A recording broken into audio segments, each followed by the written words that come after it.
Today we've been focusing on the funeral service of the late Robert Mugabe in Zimbabwe. Now, to discuss this story further, we are joined now in the studio by Ian Bedows from Zimbabwean Communist Party. A very good evening to you, and thank you for your time today. Well, good evening to the viewers and to the Zimbabweans. Manero, Salibonani. Now, Ian, yes, Robert Mugabe was no longer in power when he passed away, but does his passing actually significantly change either the politics or the socio-economic position of Zimbabwe? It doesn't matter in a material sense. No, not really. Because we still have the same social class which is controlling Zimbabwe, which we refer to as the parasitic bourgeoisie.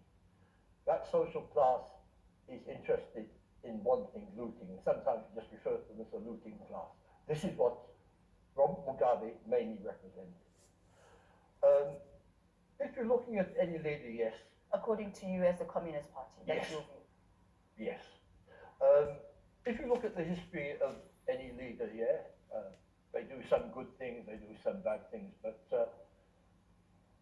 the only good thing that Mugabe did really was with the education system. Mugabe was a teacher by profession, and the education in Zimbabwe really took off after independence. Also, we must mention the first education minister, Zingai Mutambuka. But virtually everything else they say about him is false. What about the statement that was made today, not only by Uhuru Kenyatta, the fact that Mugabe had said that African problems require African solutions, that it's Africans that have their future in their own hands? So for many Africans, he was a hero, and not just for Zimbabweans. For Zimbabweans, he wasn't a hero. If you see the attendance at Heroes Acre, it was very small. Our real leader, Joshua Nkomo, died in 1999. Heroes Acre was packed, and even in Bulawayo. I wonder, Ian. Now, on that question, let me answer your question. What you said is correct. Africans have to find African solutions. But in fact, if you see what Robert Mugabe did, it was almost the opposite. The Rhodesians, under sanctions, had built up an internalized economy, albeit for the white minority, but it was still a very strong internalized economy. During the 1980s, what you bought in Zimbabwe, 80 to 90% was made in Zimbabwe. There were very few imports.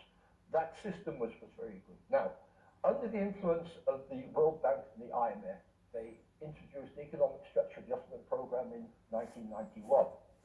It's from there that the economy of Zimbabwe really started to slide.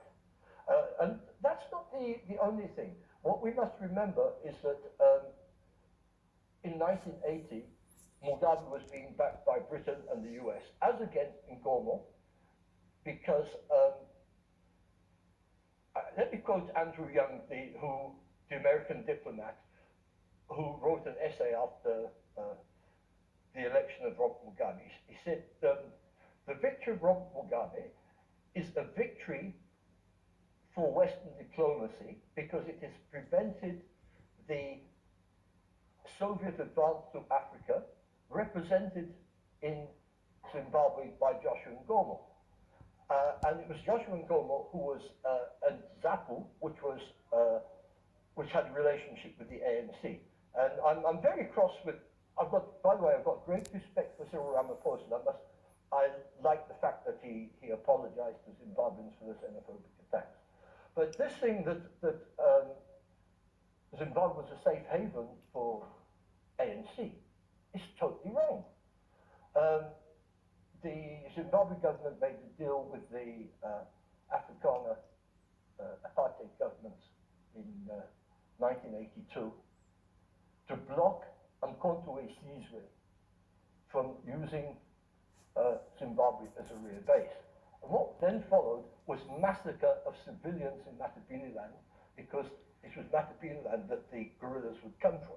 If you talk to any senior MK person who was there at the time, they'll tell you the same thing. So are you then saying that what President Cyril Ramaphosa is talking about and what the ANC's Mkhonto-Wesu's lived experience, according to Ramaphosa, you are saying that that is in fact not true. It's not true at all. It's quite the reverse. But by the way, I worked for MK undercover in Zimbabwe during the 1980s. I know what was happening there.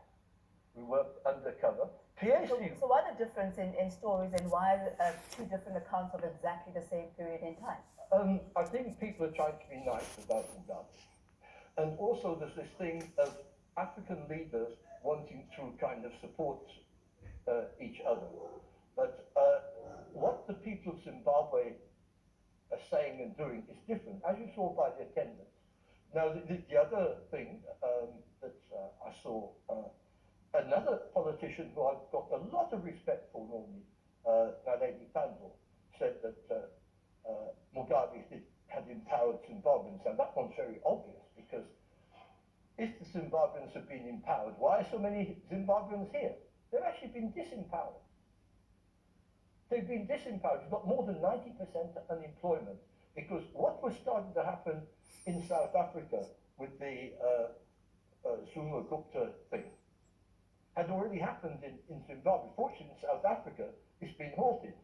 But that extreme corruption is what killed Zimbabwe, more than sanctions. It's true, sanctions were there, and we are opposed as communists to the sanctions, to any sanctions by the US and Britain, which is why we don't support the movement for democratic change either. So I want to make that very clear. We are anti-imperialists. Before you move forward, I want to go back to a question and a point that I had a bit earlier on. So in your view, you are saying that Mugabe was not responsible for the liberation of Zimbabwe from the British, but instead he was a facilitator of British interests in Zimbabwe, anti-Nkomo and the Russians. That's what you're saying. Yes, until the turning point came in 1998 with the Congo War. For whichever reasons, SADC had agreed to defend Congo against what was in fact an invasion organized by Bill Clinton and the United States. It was the biggest war Africa's ever seen. And that's another thing. I hate it when Bill Clinton comes here and pretends to be a friend of Africa, because he's not.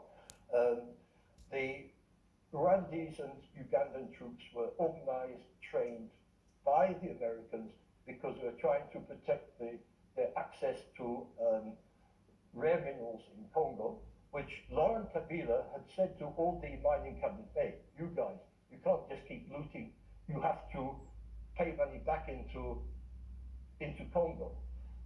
That's when the invasion happened. So Zimbabwe sent troops. And I'm sorry to say, I don't know what went wrong with South Africa. South Africa was supposed to send troops and didn't.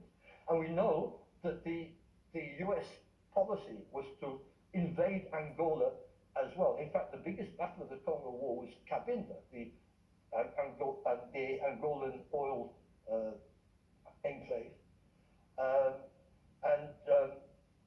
They were intended to put Savimbi into power in Angola. We're very clear about that, because there were UNITA troops fighting alongside. So that's, again, where I would praise, another thing where I would praise Mugabe for being right.